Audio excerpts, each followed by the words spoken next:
श्री गुरु अंगद देव जी और श्री गुरु नानक देव जी के जीवन पर बन रही हमारी इस सीरीज के पिछले अंग में आपने देखा कि श्री गुरु नानक देव जी ने अपने सिखों को यह बताया कि 8 शक्तियाँ क्या हैं। अगर आपने वह एपिसोड नहीं देखा है तो डिस्क्रिप्शन देखें। आगे देखते हैं क्या हुआ। श्री गुरु नानक देव जी अपने मुख्य उद्देश्य मानव कल्याण की संपूर्णता के लिए योजनाबद्ध कार्यक्रम चला रहे थे।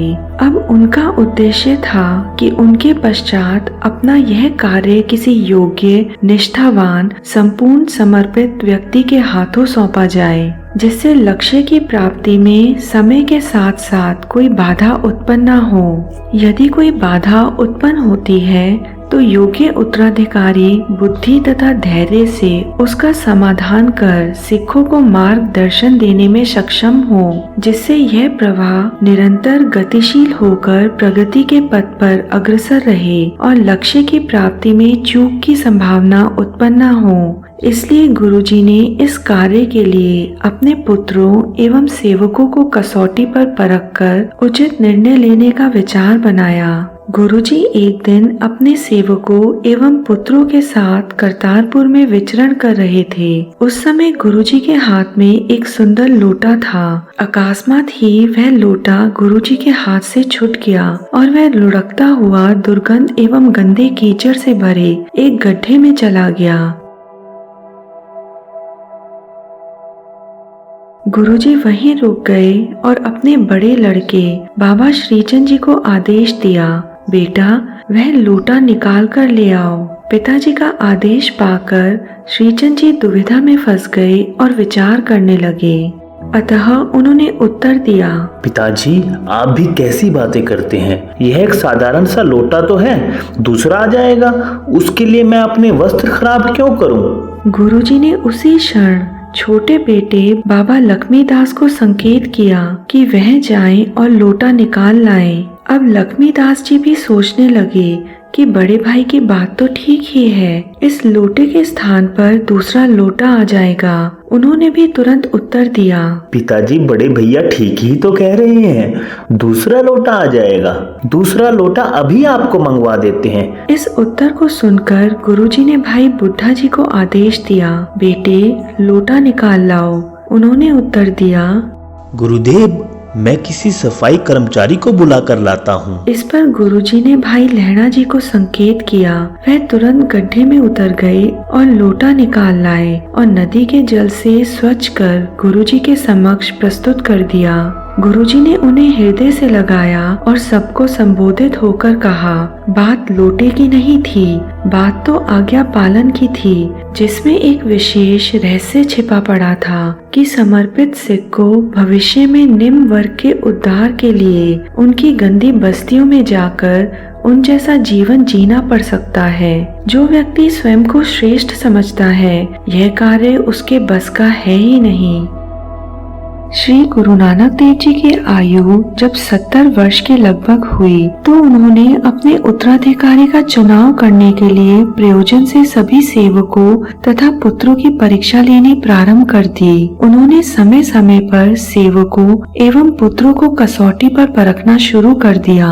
अतः एक दिन उन्होंने अपने उत्तराधिकारी की अंतिम और कड़ी परीक्षा लेने का मन बनाकर एक योजना बनाई और बड़ी सतर्कता से व्यवहारिक रूप दिया, ताकि परीक्षार्थियों को संदेह न होने पाए कि उनकी परीक्षा ली जा रही है। सबसे पहले उन्होंने नगर के शमशान घाट पर एक बड़ी कढ़ाई में हलवा तैयार करके उस कढ़ाई के चारों ओर लकड़ियां लगा दी, जिससे कढ़ाई दिखाई न दे। कढ़ाई पर 2 लंबे बांस तथा घास फूस इस अंदाज से जोड़ा गया कि वह चादर ढकने पर शव दिखाई दे और घर लौटकर अपनी वेशभूषा वैरागियों वाली धारण कर ली। जब दिनचर्या के अनुसार दरबार सजने का समय हुआ तो संगत के उपस्थित होने पर गुरुजी ने अपने अनुयायियों से कहा, मेरे संग यात्रा पर चलोगे?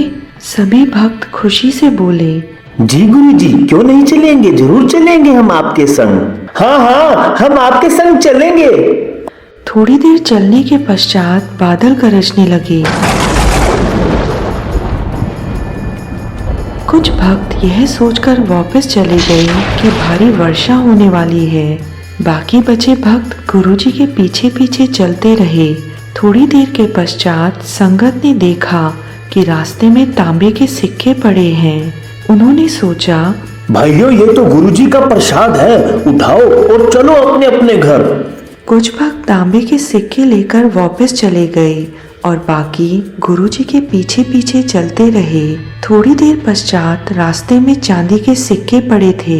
संगत के लोगों ने सोचा, वाह भाइयों वाह, चांदी के सिक्के, वापिस लेकर घर चलते हैं। गुरुजी ने यह तो फल दिया है, फल। ऐसा सोच कुछ भक्त सिक्के लेकर वापस चले गए। अब सिर्फ 2 व्यक्ति थे जो गुरुजी का अनुसरण कर रहे थे। थोड़ी दूर जाने के पश्चात शाम होने लगी। सुनसान जगह में अजीब सी आवाजें आ रही थी। गुरुजी ने कहा, ठहरो। वहीं पर एक शव कफन से ढका हुआ था। बहुत बुरी दुर्गंध आ रही थी। इस प्रसाद को चख लो। एक व्यक्ति नाक सिकोड़कर पीछे हो गया, परंतु भाई लहणा आगे बढ़े और शव को गौर से देखने लगे। गुरुजी ने बोला, क्या देख रहे हो? भाई लहणा बोले, मैं सोच रहा हूँ प्रसाद कहाँ से चखूं। परंतु जैसे ही उन्होंने कफन उठाया, शव गुरुजी के प्रसाद में बदल गया, जो कि लहणा जी ने आदेश अनुसार खूब डटकर खाया। गुरुजी भाई लहणा जी पर अति कृपालु हुए और कहने लगे, लहणिया, तेरे लिए कोई और ठिकाना नहीं है ना? बस मेरे को भी कोई और ठिकाना नहीं मिल रहा था कि मैं अपनी ज्योति कहाँ टिकाऊं। अतः अब मुझे अपनी ज्योति के लिए उपयुक्त ठिकाना मिल गया है। यह कहकर उन्होंने भाई लहणा जी को हृदय से लगा लिया और आशीष दी और वचन लिया, आज से तेरा पुण्य जन्म हुआ। तू मेरे अंग से उत्पन्न है, इसलिए तेरा नाम लहणा के स्थान पर अंगद हुआ। अब तुझ में मुझ में कोई अंतर नहीं है, तू मुझ में अभेद है। आगे क्या हुआ यह देखने के लिए हमारा चैनल सब्सक्राइब करें, वीडियो लाइक करें और शेयर करें। हमें सपोर्ट देने के लिए ज्वाइन बटन दबाएं। सतनाम श्री वाहेगुरु।